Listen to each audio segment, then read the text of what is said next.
Peppa and Susie decided to go to the beach. The clouds were gathering. Waves roared with gloomy thunder, and the wind howled. The girls began building sand castles. Suddenly, they noticed a dark whirlpool in the water, pulling everything around it. Suddenly, the water monster emerged from the water, sinister with shiny scales and creepy, empty eyes. "I've been waiting for you," he said.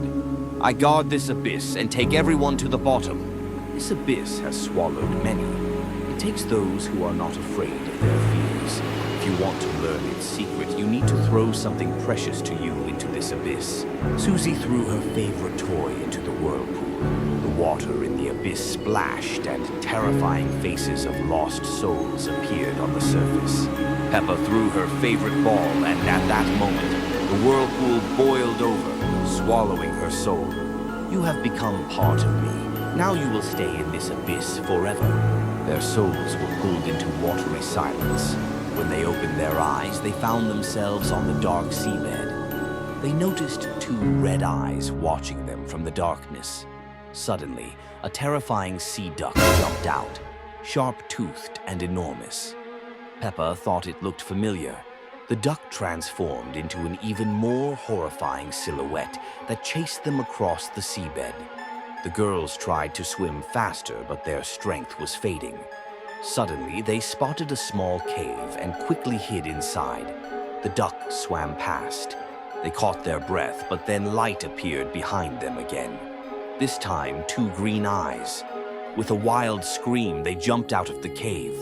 Behind them emerged a huge sea dragon with sharp teeth, long whiskers, and enormous claws. It wrapped its tentacles around them and dragged them into its cave. No one ever saw them again.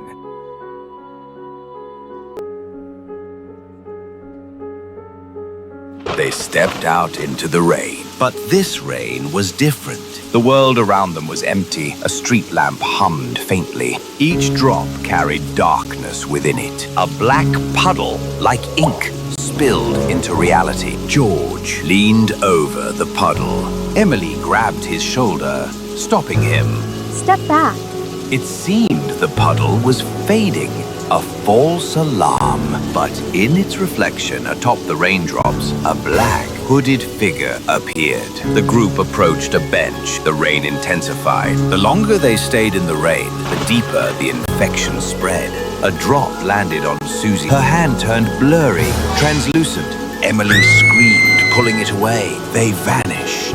Peppa noticed bubbles rising in the old well. Evie began to cry softly. Black liquid dripped from the corner of her mouth. She reached toward the well. Even the little one understood.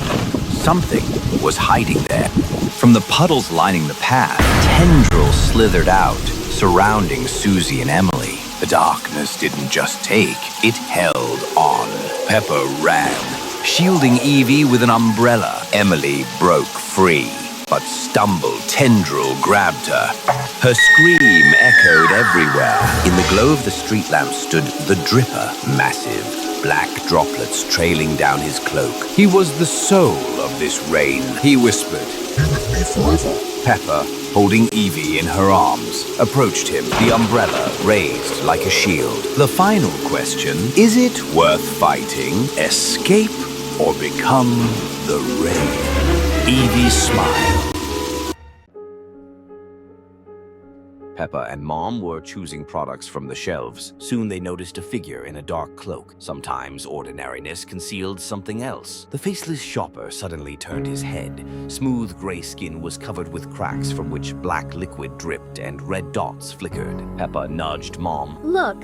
Instead of the frightening figure, an ordinary shopper smiled and took a can of beans. Peppa approached the exit and looked outside. The cloak of the faceless one flashed in the doorway as he walked away down the street. He had already gone outside. Peppa stepped out onto the square. Among the passers-by, suddenly several faceless ones froze motionless. Gray faces with cracks and red dots flickered in the crowd. The crowd concealed their faces, but they harbored a great secret. One faceless one slowly raised his tentacles tentacle-like hand and pointed at Peppa. For a moment, all the passers-by distorted their faces, their skin pale. Cracks filled with black liquid and red dots flared up. Terrified, Peppa spun around and ran into a narrow alleyway. Peppa ran through the tight alley, panicking as she looked back. Black liquid was dripping down the walls, sticking to her little shoes. The streetlights flickered, but there wasn't enough light. Peppa froze at the door. For a moment, everything was completely silent.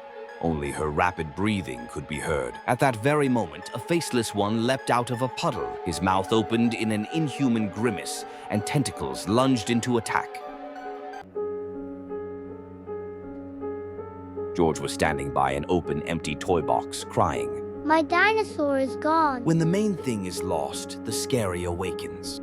Peppa entered the room, hugged her brother, and looked around. Peppa's gaze was drawn to something on George's bed, an old plush teddy bear covered in black liquid. She found not what she was looking for. The buttons on the bear were slightly trembling and turning toward Peppa. Black liquid slowly seeped from a seam under its ear. Suddenly, the bear threw out a paw tentacle and grabbed Peppa's hand. Peppa screamed and threw the bear away. It twitched on the floor, then ran off into the corridor. Peppa grabbed George's hand and ran after him. The chase had begun. Peppa and George wandered in the semi-darkness. On the walls, black paw prints. At the dark end of the corridor, a silhouette of a bear flickered. It disappeared behind the attic door.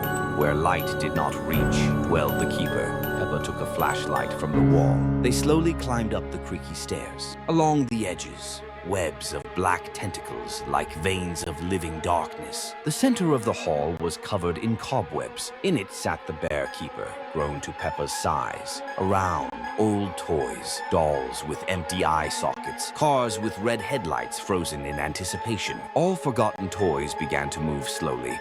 Their heads and headlights turned toward Peppa and George. The bear keeper hissed in a low voice, Lost toys, your fault. His mouth with needle-sharp teeth opened wide, black liquid pouring out. Tentacles from the bear lunged at Peppa. She dodged, throwing aside the box, and out rolled Dinosaur. George shouted and ran to him. Peppa turned on her flashlight at full brightness. Its beam blinded the keeper. He squealed. His tentacles recoiled. He ran into a crack in the floor. Peppa and George descended the stairs. They ran into their bedroom and slammed the door shut. It was quiet in the room. On Peppa's bed stood the bear keeper, but he was motionless. Next to him lay George's dinosaur with a grin of needle-sharp teeth. They will come for you if you forget about them.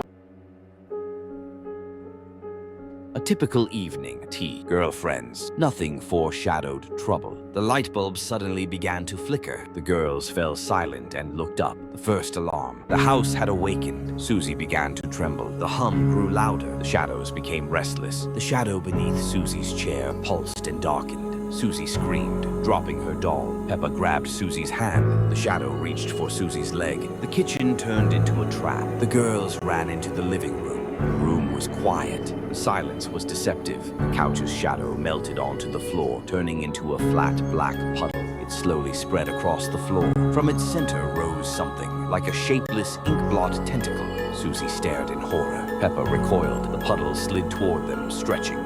Peppa shoved Susie toward the hallway door, but escape was a lie. Darkness awaited them there too. A mass of wallpaper was already partly oozing down under the stairs. An eye on a tentacle stared at them. The Shadow Eater had seeped out of the living room. Peppa and Susie ran toward the staircase. The eater tried to cut them off, sliding along the wall. Susie nearly fell. The pounding of footsteps, heavy breathing, the rising sounds of monsters. Peppa pulled Susie into the nursery and slammed the door. Black liquid seeped from underneath. A message appeared on the wall. "We are in the walls." George was there too. Black film covered his mouth. His black eyes shot open. The darkness had already consumed him. George's shadow tore away from the wall, forming a new eater. Susie screamed in terror. Peppa spotted a flashlight on the dresser. Bright light. In the flashlight beam, the Shadow Eater recoiled, writhing as it slithered under the door. The wallpaper, a giant mass with eyes, was stuck to the outside window. The flashlight flickered wildly and died. A wet, slurping sound echoed in the dark. Suddenly, Peppa's face with black eyes. "Your house has consumed the light.